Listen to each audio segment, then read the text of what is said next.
Hi there, my name is Hannah Uffens, and today I will be presenting on the connections between Shakespeare's Procreation Sonnets and the Church of Jesus Christ of Latter-day Saints.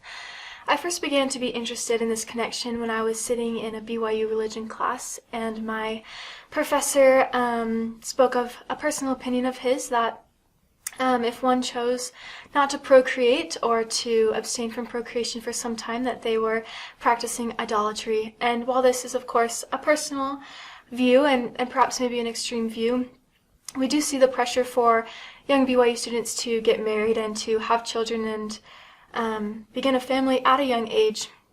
And so I was surprised to see that this was not a unique LDS belief, but that Shakespeare in his Procreation Sonnets also decided to pressure a young man to engage in a heteronormative relationship in order to have children and to start a family and biologically become a father.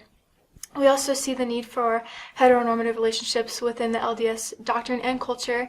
The Family Proclamation to the World states that the sacred powers of procreation are to be employed between a man and a woman in order for us to become parents, which we often call a divine calling, sometimes even seen this as the greatest calling, that we can become a father or a mother. And this not only happens in church documents, but within church culture. We go to sacrament meetings, church meetings, and we see an abundance of heteronormative couples. My parents being one of them. They had me and my older sister at a young age, still in grad school, and they loved having kids young, and it worked for them, and it was a blessing for them.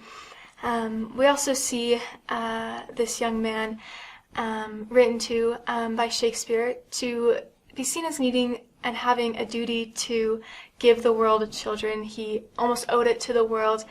Shakespeare writes that he will be beguiling the world and unblessing a mother if he chooses to abstain from becoming a husband and becoming a father.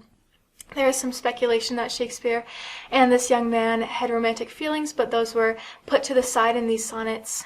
We also see that this duty, perhaps maybe more to God in the LDS culture, to have children just as Adam and Eve did. We are commanded to multiply and replenish the earth, to become parents and bring spirits down from God. And so as I sat in that religion class some semesters ago, I asked myself, as a married woman without children, am I acting selfishly if I'm choosing not to procreate? And of course, I don't have one answer, and I believe it's a unique and individual answer for everyone. Shakespeare certainly holds a belief similar to my professor. He says, maybe in an extreme way, that this young man is practicing self-love if he chooses to stop posterity. He calls it a murderous shame that he's committing if he chooses to love himself more than others and not have children. And this shame is perhaps something we see in young individuals here in the LDS community who choose not to have children and wait a little bit.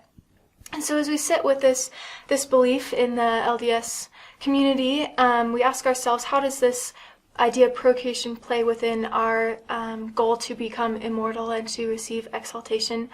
Well, we know that in the scriptures it states that we must be married to enter into the highest degree of exaltation, which often just comes with having children in our culture. We also hear salvation is a family affair, that we are with our families to become exalted together. It's interesting to see that this belief holds also in Shakespeare's sonnets. He says that this young man can become himself again after his self's decease, that he can in some ways defeat the grave and find immortality, perhaps a different kind of immortality than we see in the LDS culture, but he also says, "Die single, and thine image dies with thee," that he can live through his posterity and overcome death. And so how do we navigate this as young BYU students? This belief that has seemed to perpetuate time. It started in 1609, these Shakespeare sonnets, and it's still believed today in our LDS culture, 2021. And it's tempting to believe that something that has withstanded such a long length of time must be truth with a capital T, but we know that truth has been perpetuated in some ways to preserve normalcy and to unfairly shame those outside of normalcy because of certain individual circumstances. But it is important to preserve and to honor our individual circumstances in this matter. Thank you.